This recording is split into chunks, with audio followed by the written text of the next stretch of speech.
Hey everyone, my name is Bri, And I'm Catie. and welcome to Mellow Movie Reviews, where we mellowly review movies. Anyway, Anyway, so Catie, how are you doing? pretty good. Pretty O- bored. Been stuck inside. I haven't left my house in like 3 or 4 days. Okay. How have I you been doing? um I'm hanging in there. Definitely utilizing FaceTime as much as possible. Yeah, I've just literally isolated myself in my room. I feel like everyone's like, "Oh, I need to talk to people." I'm literally like, "This is the best thing that's ever happened to me." Yeah, that's like the good and bad about it. Yeah. I love my alone time, but it's always nice to have like an interaction. No, for sure, agreed. Like I really miss going to work, which is well, not that crazy because I do actually love my job. Hmm. Um, and like seeing my students and my coworkers, I really miss socializing. Yeah, I do. I miss socializing. Yeah, I just yeah. But I'm almost done with my click video Oh my god. and I've been using Netflix Party and it has been really, really fun.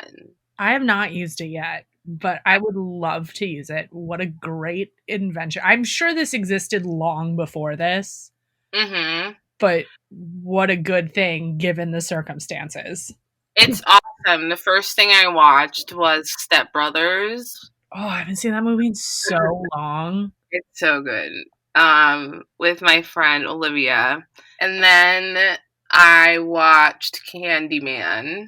Ooh, that's a great movie. Yeah, so I was nervous because I was doing it with my friend who's in Scotland right now. And I was wondering, since we're in different places, like That across the ocean, like if it if that was would be a problem. Yeah, because like you know how Netflix is different in different Yeah. countries and stuff. Yes, but it wasn't, so that was cool. And then I watched Tiger King documentary. That Wh- thing, like I don't know what it's about, but I know it involves animals, and whenever a documentary involves animals, I get so nervous watching it.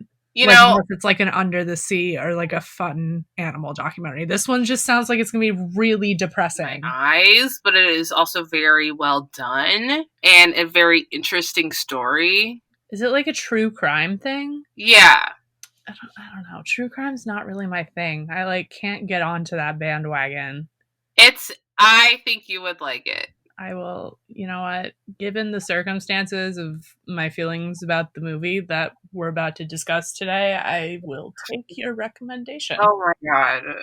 Literally. Yeah. So yeah, Netflix Party is really fun. Everyone should try it or utilize it. I am. Yeah. It like shrinks the screen only a little bit, but there's like a little slither to the right. Word. And you can make up your very own username and it can be anything you want, Oh It's not no. like a register. I've had two so far. Okay, wait. Can I just ask, do either of them involve Harry Styles as the username? No. That would have been pretty sweet. I miss your Harry Styles days. Yeah, me too. um My first one was Frosting is Good 666. That's pretty. Yep.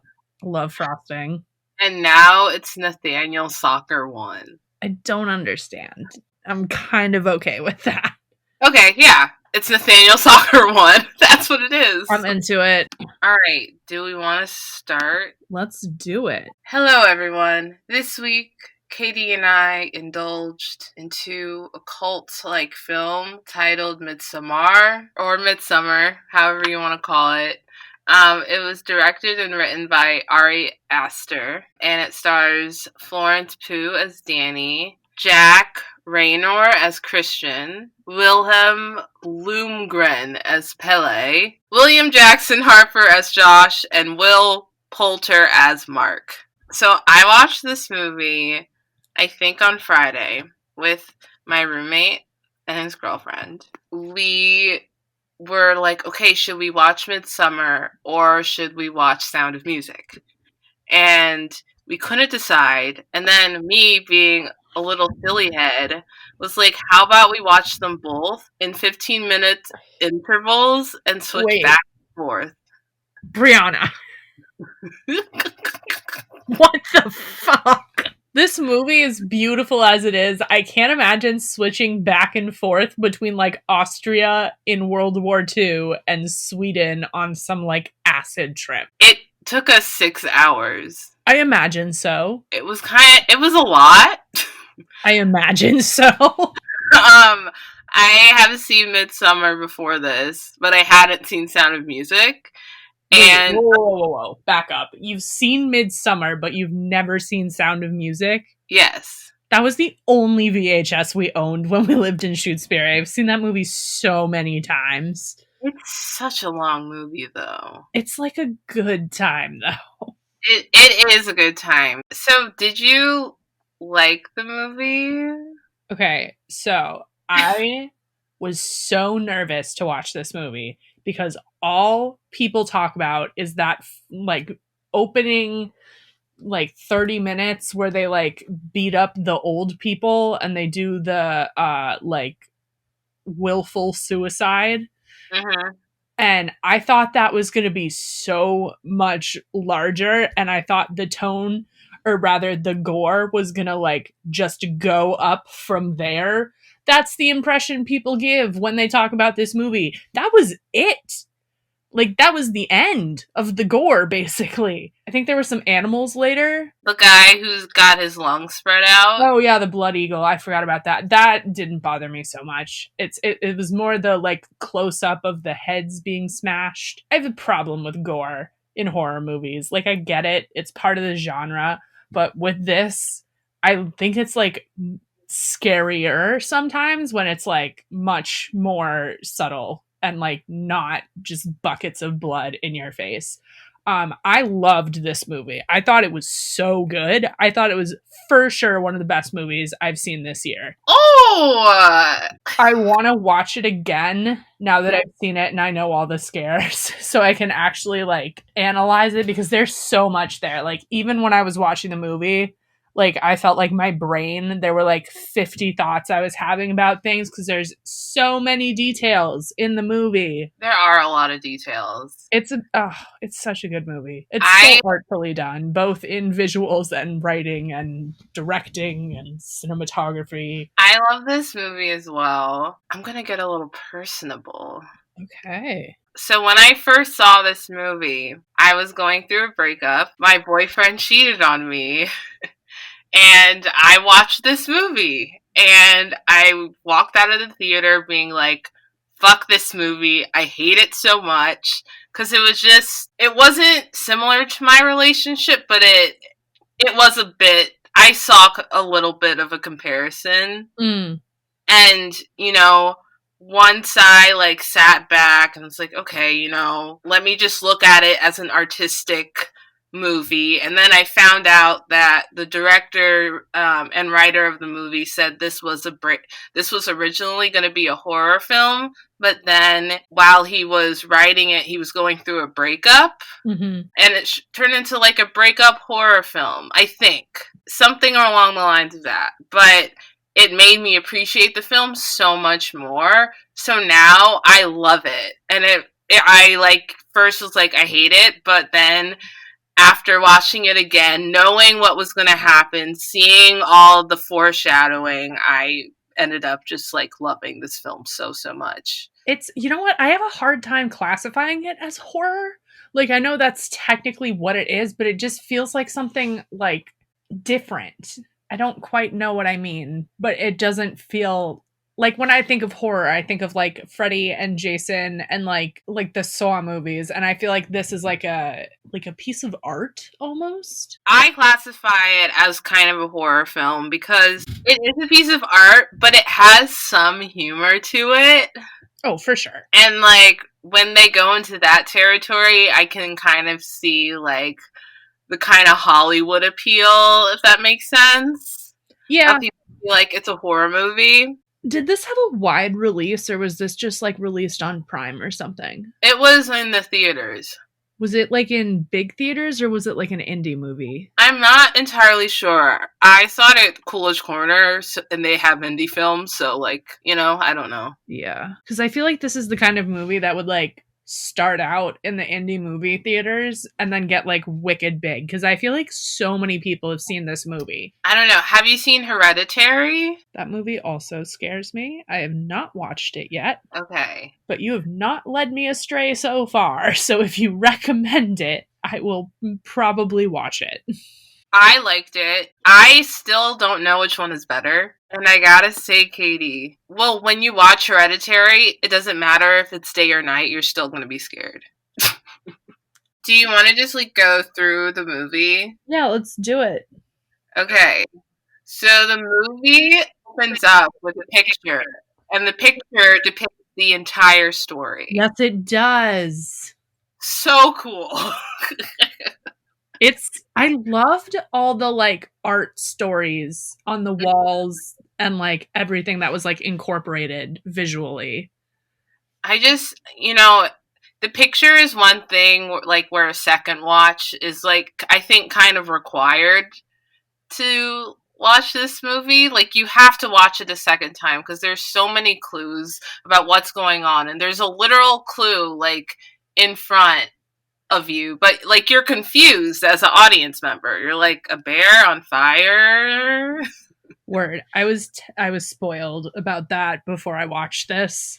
Oh, But I had not seen any of the rest of the movie, so I was like looking at that and I was like, I wonder where this is going. yeah. So then there are shots of like a winter, and then there is Danny, and she's talking to her sister on GChat, and she's sending her just like horrible messages that I would never want to be sent. That opening couple of scenes is so chilling. Yeah. It's that just is the horror element in the movie for me.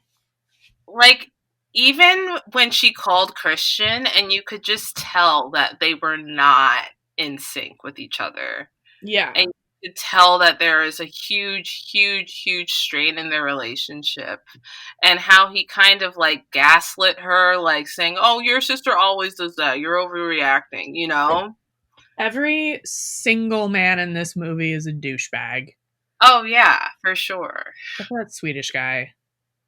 I can't remember what his name is, and I know there's a lot of Swedish guys, but the one who they like go with to the village, Pele, yeah, he's cool. He's cool. So then after she calls her friend, she's like, oh, he's like obviously doesn't want to be with me anymore or whatever. And then Danny gets a call from an unknown number, and then we cut to the boys at the bar.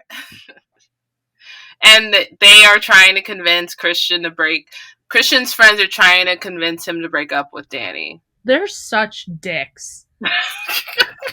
Like, I remember listening to the conversation, and I can't remember if Mark says this or if her boyfriend says this, but he's like, I want to find a girl that actually likes having sex or whatever. And I was like, Jesus fucking Christ. Like, no, he said that to his friend. Yeah. Like, yeah. That was like the first thing out of his mouth when he was like, I'm looking for a relationship. And I was like, this is for sure. I was like, wow, none of these guys are redeemable. Like, it was gross. And like, this girl, the waitress, like, flirted with Christian or whatever. And then Mark was like, see, that's what you're missing out on. And then Christian gets a call from Danny, like, literally wailing on the phone.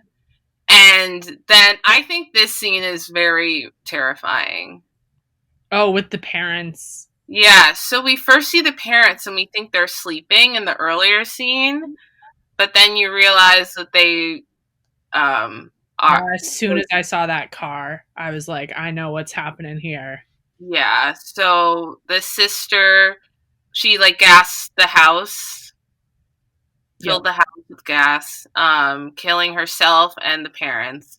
Then Christian goes over to Dan, and it's a horrifying image of the sister. She's like like gray and like blue because she's got the exhaust pipe literally directly down her throat. You're right. It's very uncomfortable to look at. Yeah. And her eyes are open. It's just it's shocking. Yeah. It's very shocking. And, I really, what also made it shocking was the music. For some reason, the violin sounded like sirens. Yeah, I remember hearing that and like going back and forth and being like, is this a violin or is this a police siren?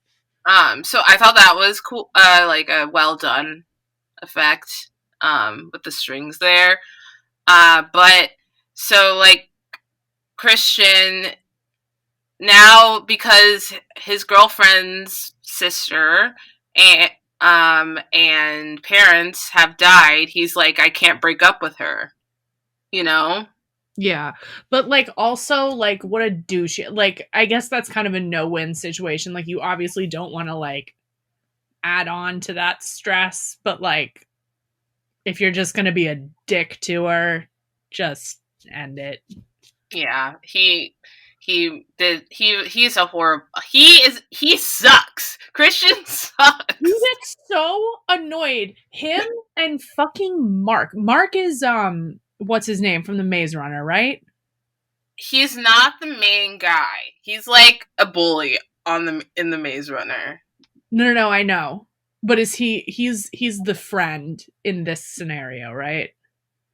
I sure. I can't remember what his character's name is, but he's the fucking worst too. Yeah. It's they all have very generic names: Christian, Mark, Josh, and then there's Pele. Okay. I need to Yeah. look at the cast list. So then it cuts to, I don't know, the summertime, right? I think it was like already summer, but they're meant to be somewhere where it's like cold, Okay. shitty. Okay. Or maybe you're right. Maybe time has passed. I don't know. It's nice and it's beautiful and it's Sweden. Well, this is like before they go to Oh, Sweden. I'm sorry. Okay. So Danny is like lying in bed, and the picture above the bed is of a bear. Oh, I don't think I noticed that. It's like of a huge bear and a little girl like petting a bear's nose. Oh, maybe I did notice that and I just wasn't paying attention yet. And they go to a party, Christian and Danny, and all the boys are there. And Danny learns about the trip to Sweden that she wasn't invited to. Ooh. And that's drama. And then Christian gaslights her again. Christian sucks, dude. How many times are we going to say it? Probably a million more because he's the worst. He is the worst. He like turns it around on her for some reason. And then she ends up apologizing for being upset that he didn't tell her about a trip to Sweden. To be honest, though, I feel like that's like pretty real for her situation as far as like mental health goes.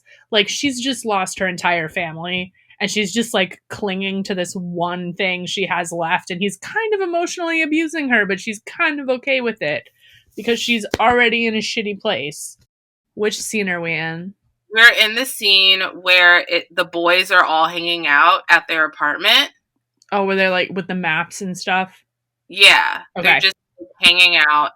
And you see Pele, Josh, and Mark in the shot, but Christian's back is turned towards us. And it's like that for a while. And he's like, hey, Nanny's coming over. And then he's like, are you going to tell her about the trip? Like, and he's like, no, they're not she's not coming. Like, don't worry about it. And then she like walks in and she's like, yeah, I'm coming. And like at that moment when Danny walks in, the camera turns around to her. And we never really see Christian unless his back is turned or he's in the reflection of a mirror. And I think, like my friend was telling me, maybe it's because he never tells the truth and he's not honest. So he always has his back turned. His like reflection is in the mirror because he's two-faced. I don't know.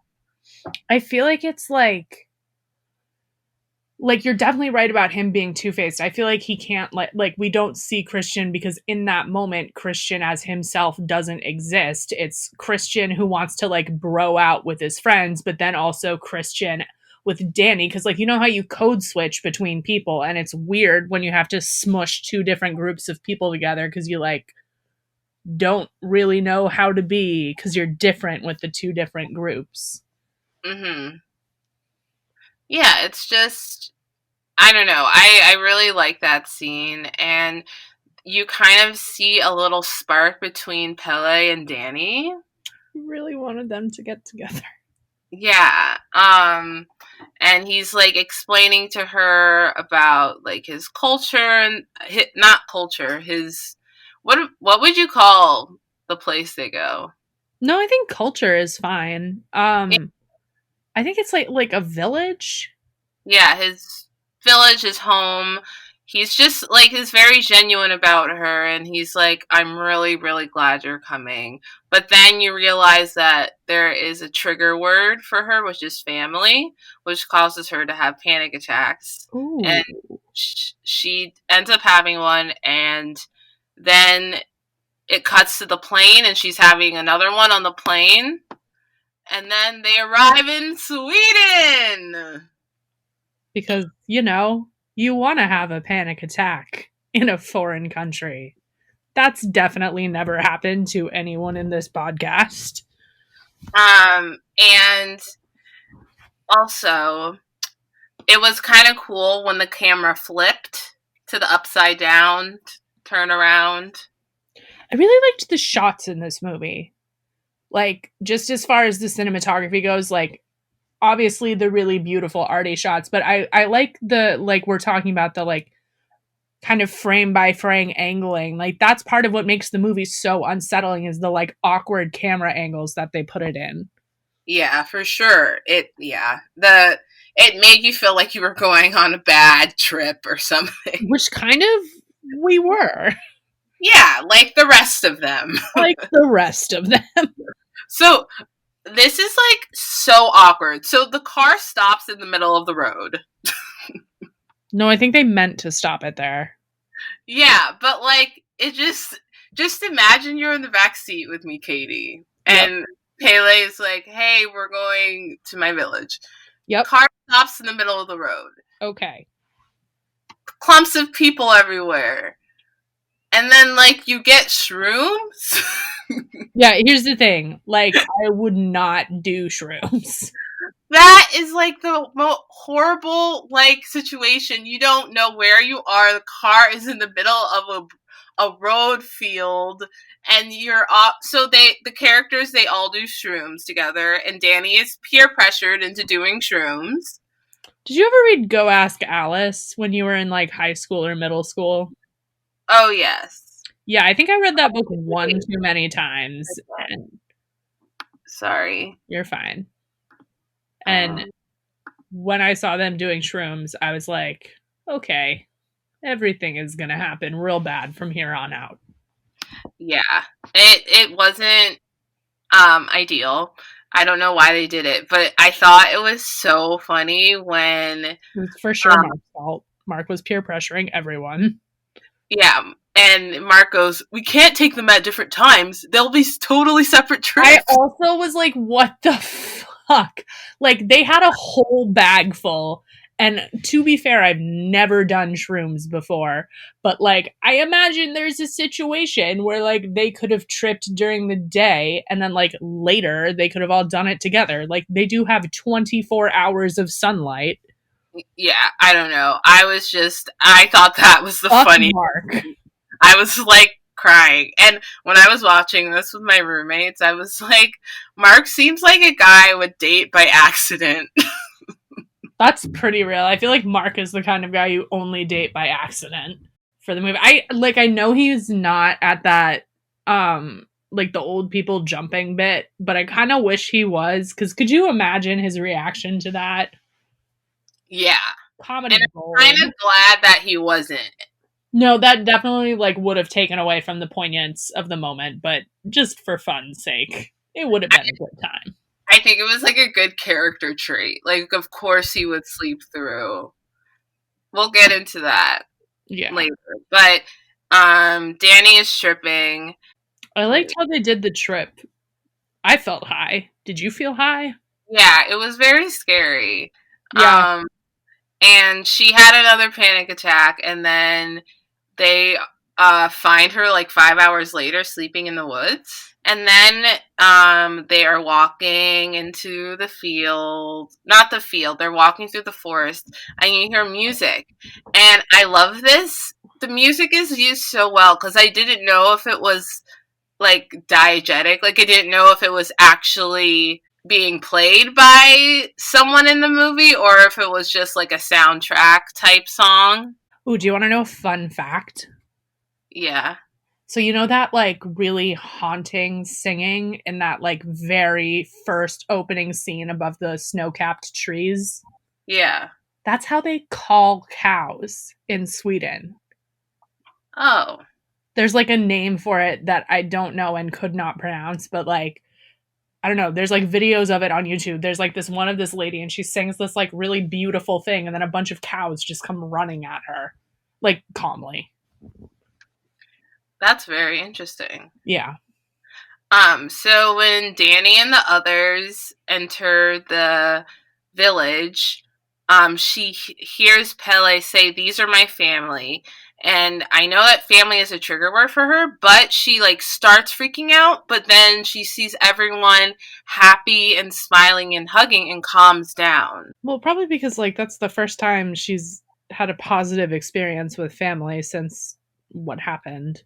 Yeah, and I thought that was a very cool detail. Yeah, also because she and Pele are meant to be together. Yes. So it is the beginning of their 9-day feast. Oh, what a feast it is. And Lady shouts at the spirits of the dead. Yep.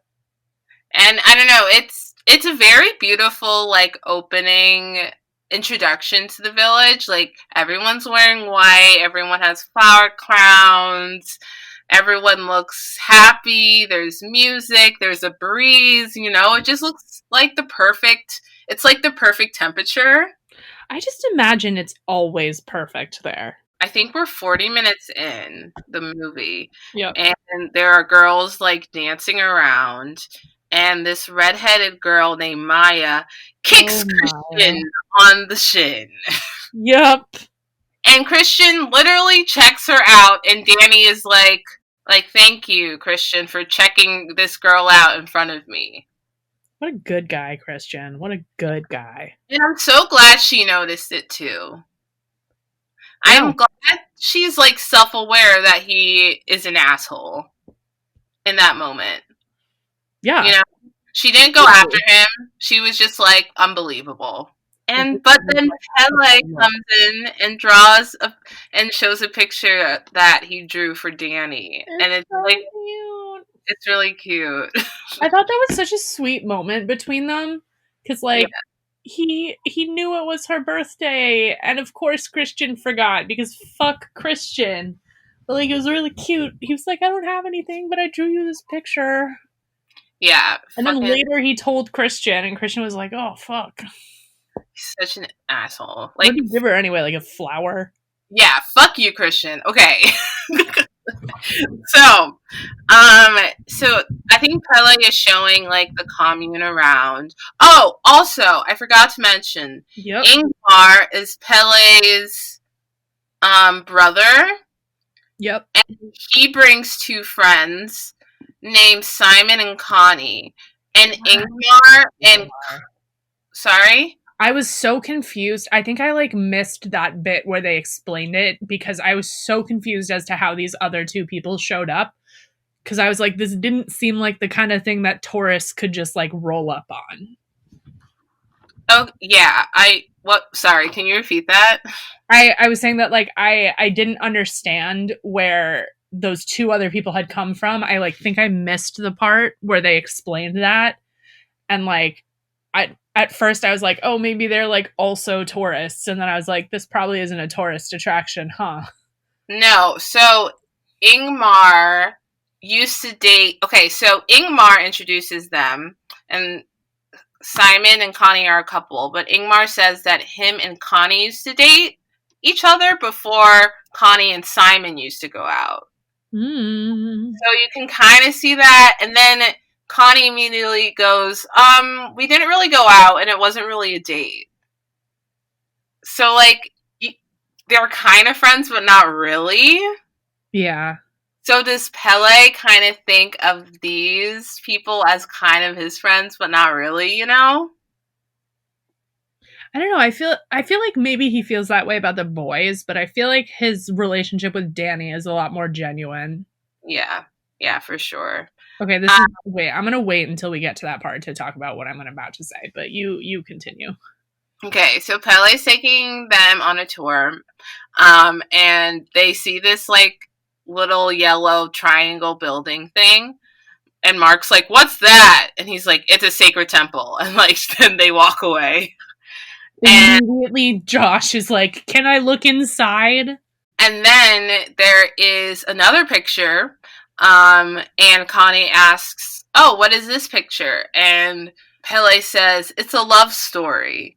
And you kind of see the whole love story, which later takes place between Maya and Christian. That was a very uncomfortable Yeah, recipe for a love potion. yes. So it's like your pube hair and period blood, and you Yep. give it to the guy, and then he falls in love with you. Yep. That's it. That's the story.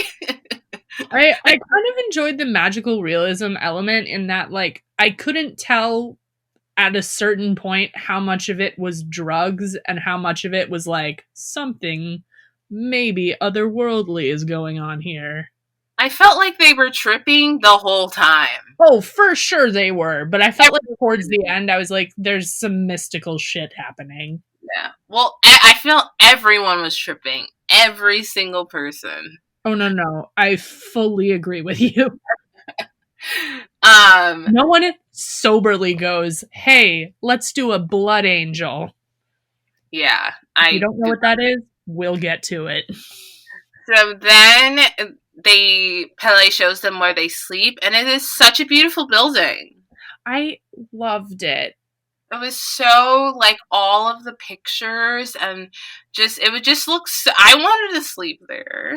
The art style was like a little unsettling, but it was very beautiful. I loved all the colors in this.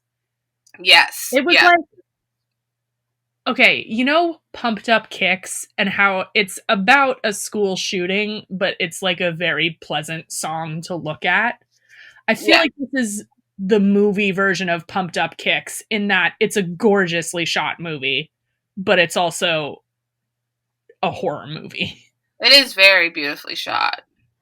Did you notice that nothing besides that one building was yellow? No, That wow. there was no yellow. I mean, like maybe a couple of flowers, but there was no yellow in that movie other than that building. Well, there you go. Um, so Nanny's looking around amazed, like, same girl.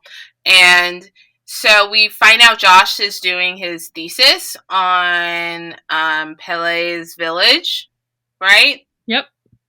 And we learned that spring is until you're 18 and you're a child in the village. And then pilgrimage is from years 18 to 36. No. No, you're right. You're right.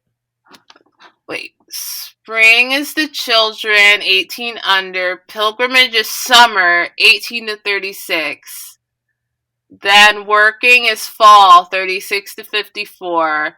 Then winter is 54, 72. You become a mentor. Then you're done. And then you're dead. Pele's like, cut. I was like, they die. They kill themselves at 72. So then Danny looks at, like, the May Queen photos, and yeah, this is the moment where Pele tells Christian, like, yo, it's Danny's birthday. And yeah, Christian gets a cake, like, really, really quick. Yeah. And it's so awkward. I feel like every bad thing that happened to Christian I didn't care. I was like, you deserve this for existing. Like, I think it's the next morning, and they two elders are eating dinner, breakfast or dinner, and it's a very slow scene, but eventually they all go to this rock, and both of the 72-year-olds, assuming that they're 72-year-olds, sacrifice themselves. I was kind of unclear if they only do it during this ceremony because he said that this specific act was part of the ceremony for like the 9-day feast, but then like not everyone is going to reach the age of 72 at the same time. There were only two people who were jumping.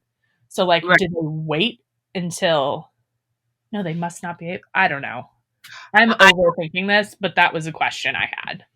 I'm thinking that they all the 72-year-olds do it at when they on their like birthday, but these two might have waited. Maybe they're just special. Maybe their birthdays both fell on that date, or they like pre-planned it or something. Yeah. Anyway, we're getting too. It's okay. Yeah. No, we're movie reviewers. This is what we do. We analyze. So what happens next was the worst part for me, but it was really brief. I feel like they didn't linger on it. So like obviously after each person jumps, they show the body hitting the rock below, and the old woman like instant death, she's gone. The old guy hits the rock and bounces, which they made a very interesting noise for that. Did not know bodies made that noise. And then this guy comes over with a hammer and smashes the guy's head in, like a big ass hammer, not like a McClellan. And then they do like a retake of it. I don't know the film term for it, but they like show the scene again, but it's like Yeah. close up of the guy's head when the hammer goes through it. Like that was very much a lot, and it was super gross, and I didn't care for it, but also I did not find it excessive for the tone of the movie. I thought it felt appropriate for the scene. Yeah, I agree. I think that the scene at the beginning with the sister and the parents and this scene were definitely the most jarring for Yeah. me. But I think it's good that that came early on because that like had me on edge for the rest of the movie. I was like, if that's how we're going to begin, how like where are we going to go from here? No, yeah, for sure. Yeah, I love the shocks. It's like a different, I'm a sucker for jump scares, like they still work on me, but Oh, like me too.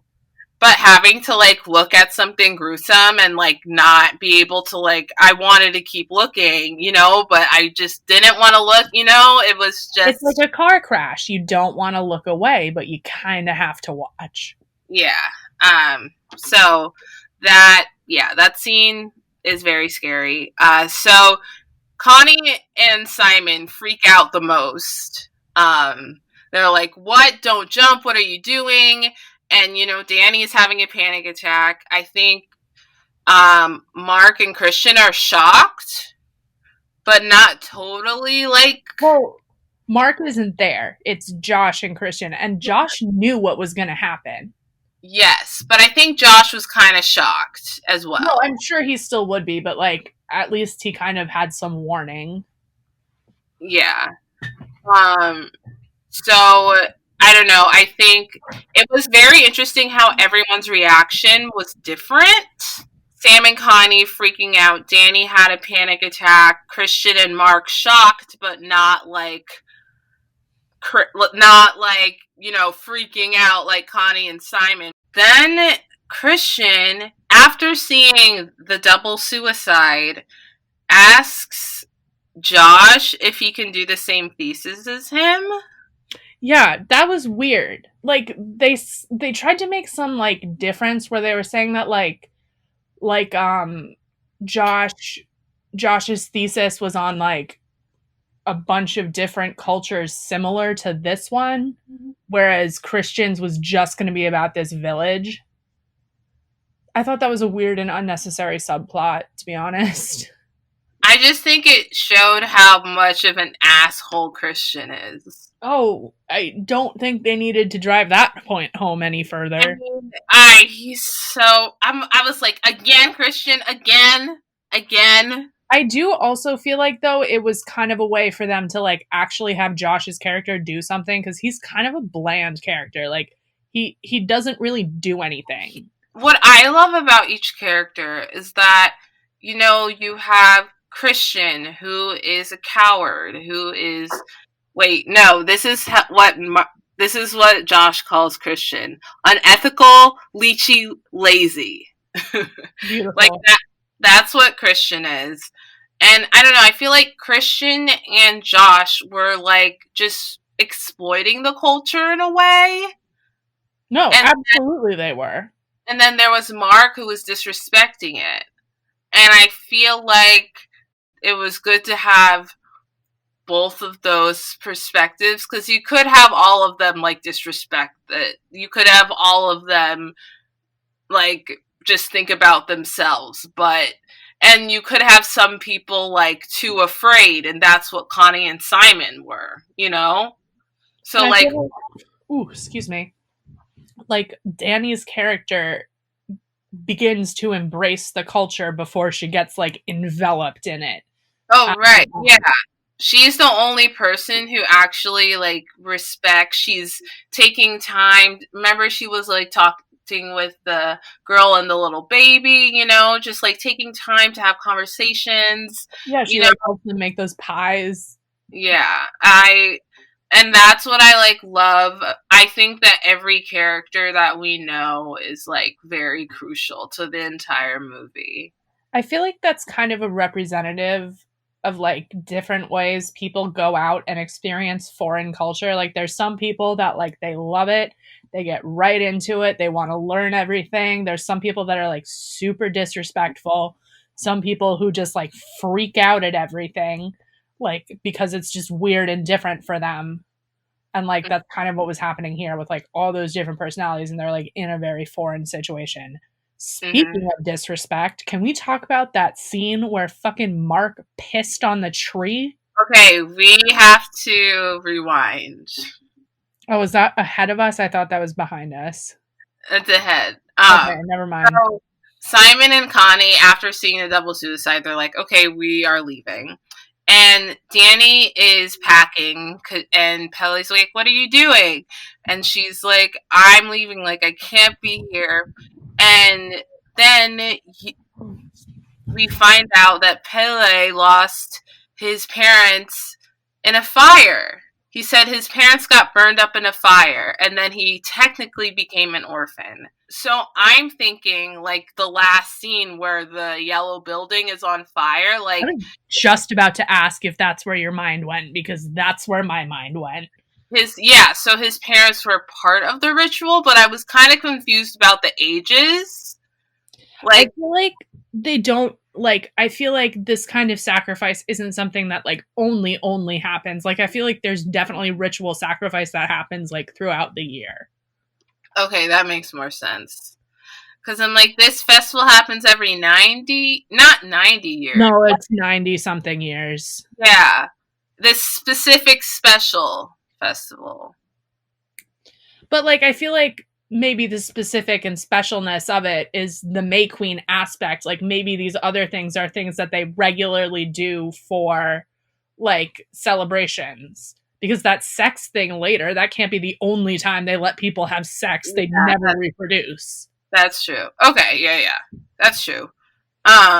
So then, Pele's very sweet with Danny. He's like, you deserve a family. And then he goes, Danny, do you feel held by him? Does he feel like home to you? I almost cried, and I'm not even going to front about that. I was so emotional watching that. Like something, see, Pele, like this whole mystical, like it's like a fairy tale element. Like that's her prince, you know? I mean, you can kind of frame this movie as like a fucked up fairy tale. It's Yes. like Alice in Wonderland, but in Sweden.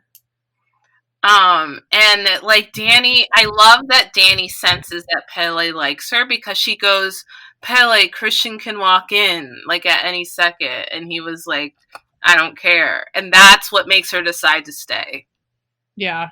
I Which, didn't feel like Pele was being like a fuckboy to her.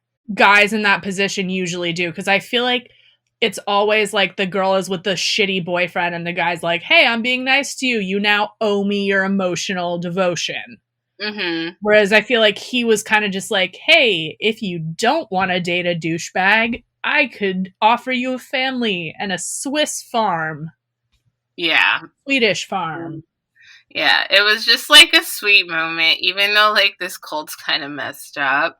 Um, But I did like all the sweet moments that were like peppered in there, because it did like help make us, or rather it did help make Danny's sort of like journey to like acceptance in this cult or whatever more believable, because it's like showing them kindness. yeah, it feels very prince and princess, every scene with Danny and Pele.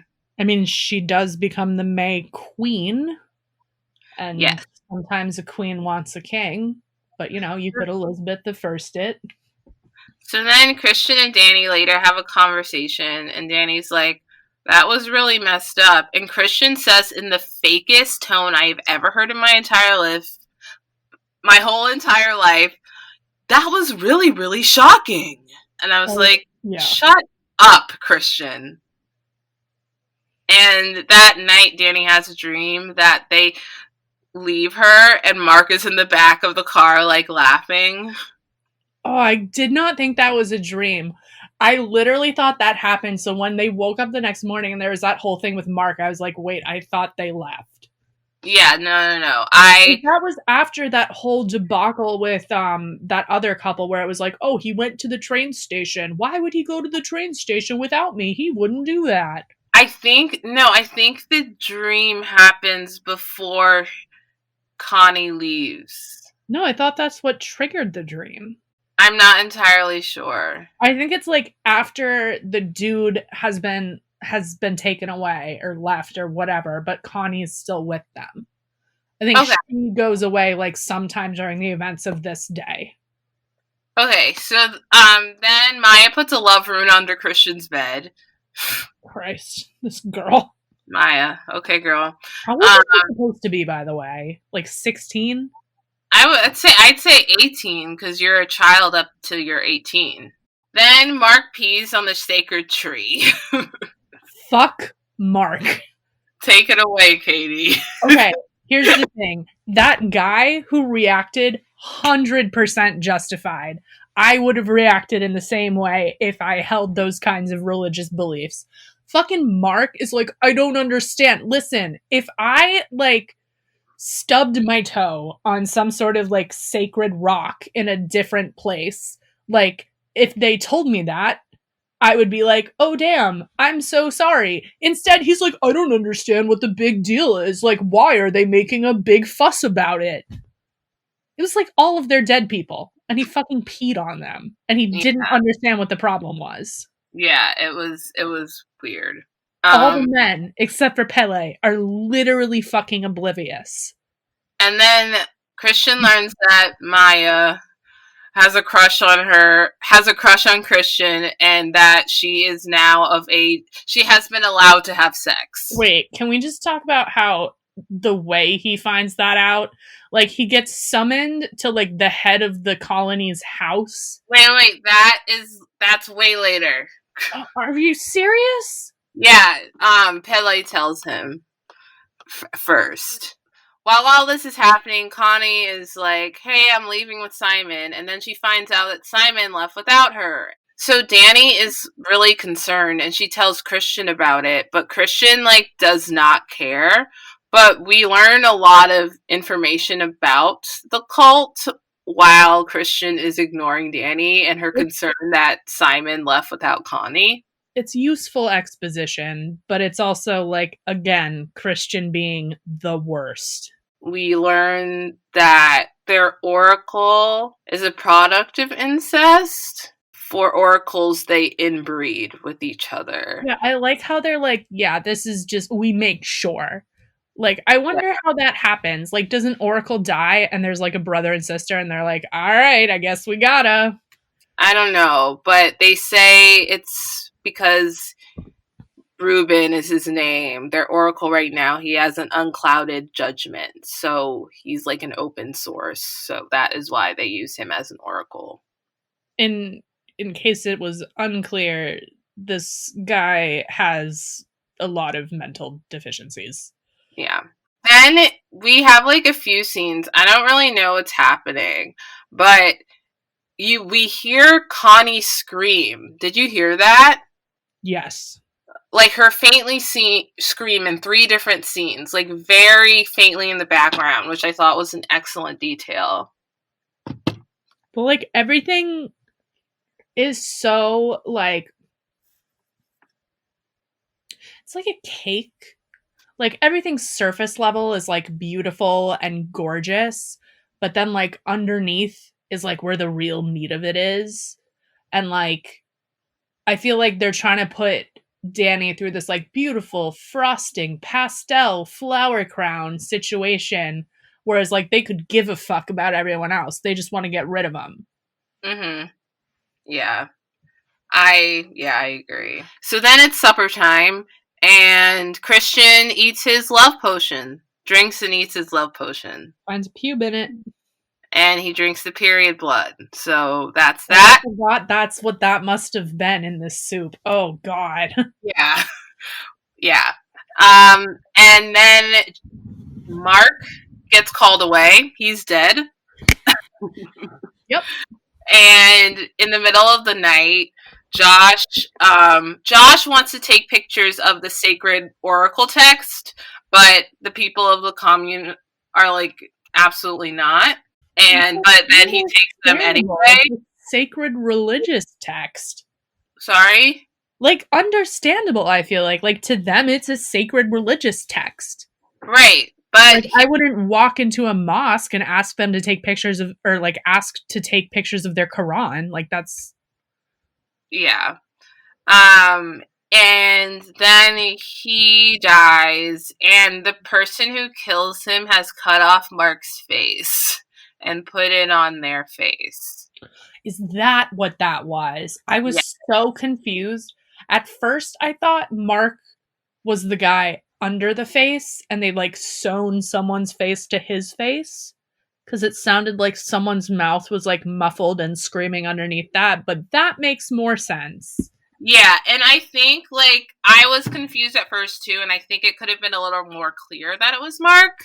Because I know Josh goes, Mark, is that you? And I was like, why is he saying that name? That I missed that. I feel like those early deaths of, like, Connie and whatever her boyfriend's name and Josh and Mark are kind of like, I know they have to get them out of the way before we can get to, like, the cool ones. But I felt like they were pretty, like, and you miss them situations.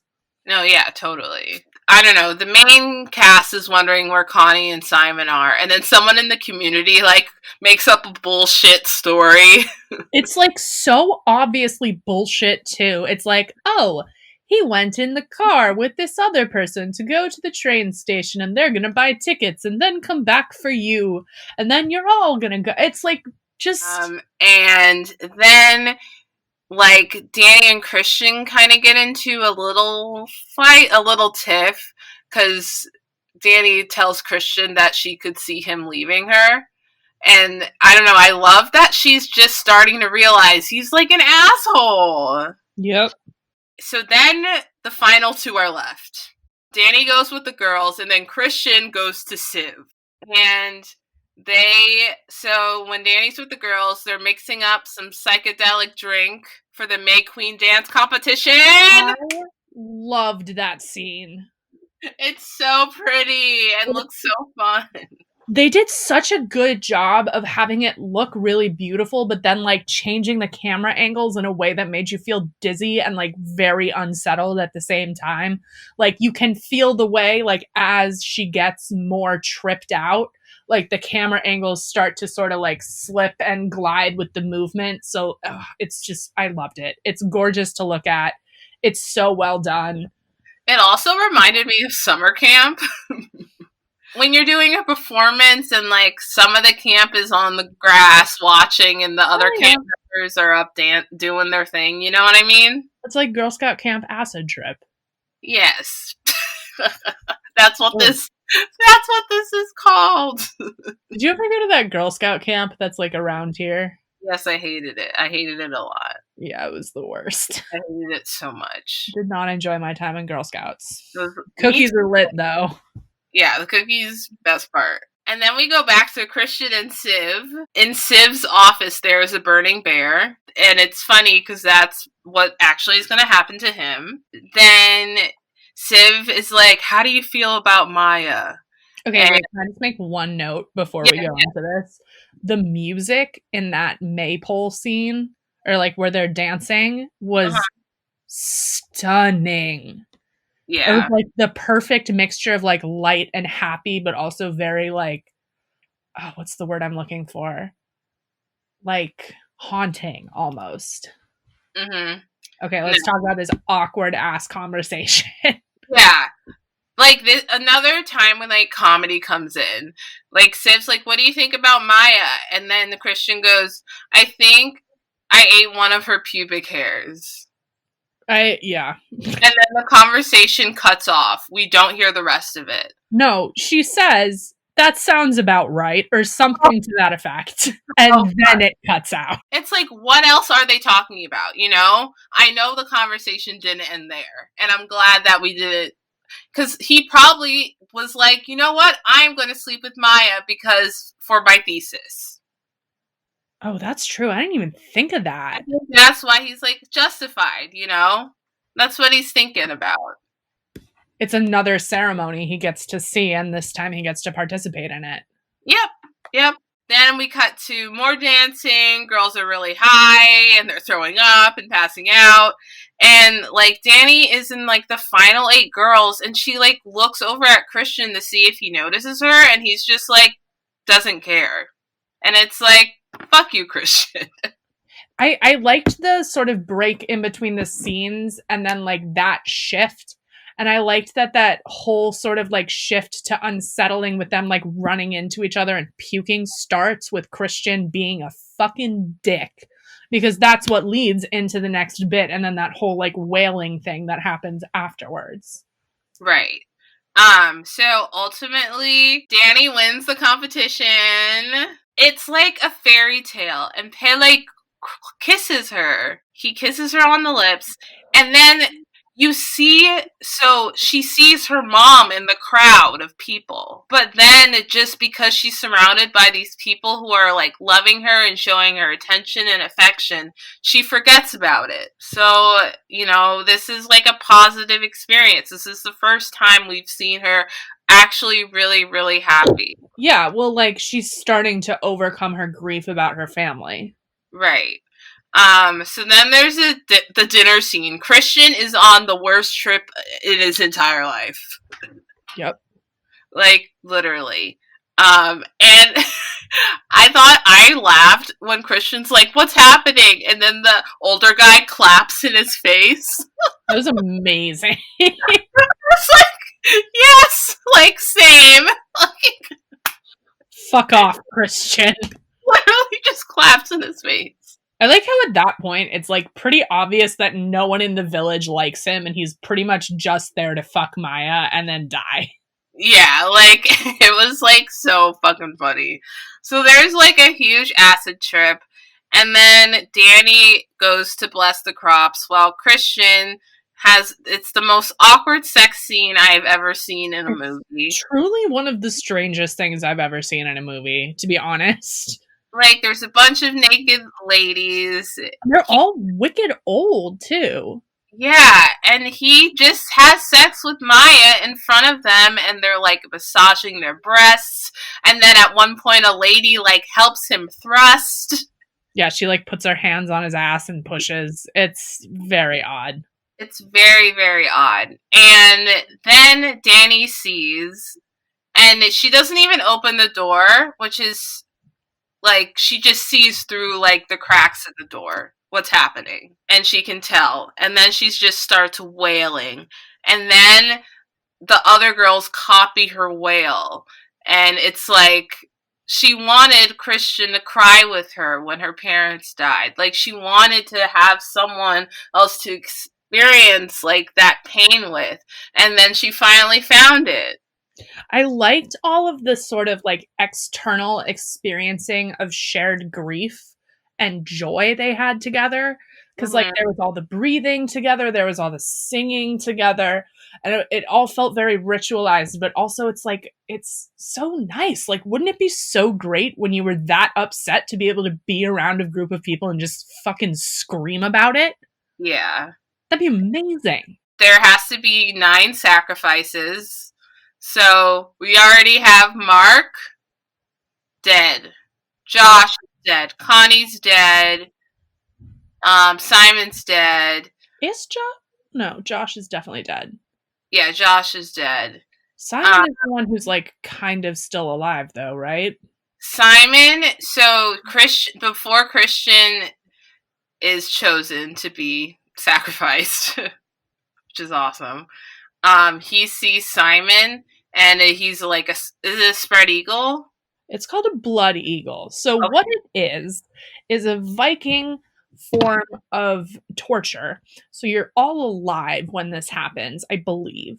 So your spinal column is exposed, and then your rib cage is crushed, and they pull your lungs out, and they like attach them to a wall that you're placed against, or like how they had it in the movie where he was like suspended to mimic wings.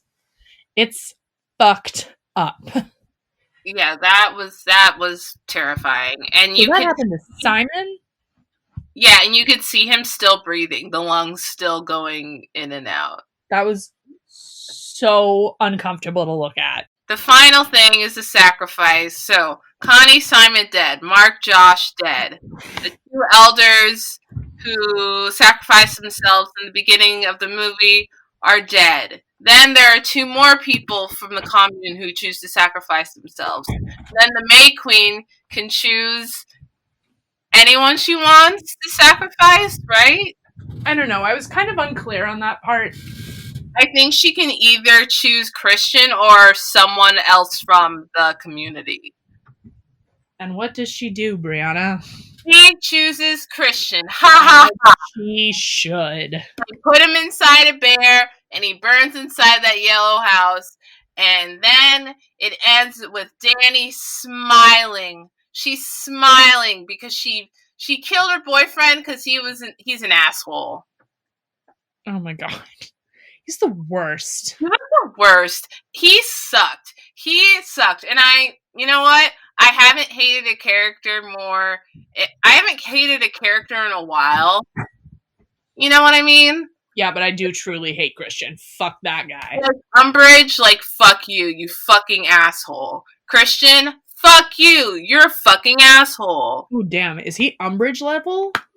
Dude, Umbridge fucking sucks. No, I know. I feel like Umbridge is like the yardstick I use to measure other assholes. Like, he is in that arena. He's in the Umbridge arena. Damn, that's saying something. Yeah, so I love this movie because of the story. It's like fantastical, but I also love that it's a breakup story.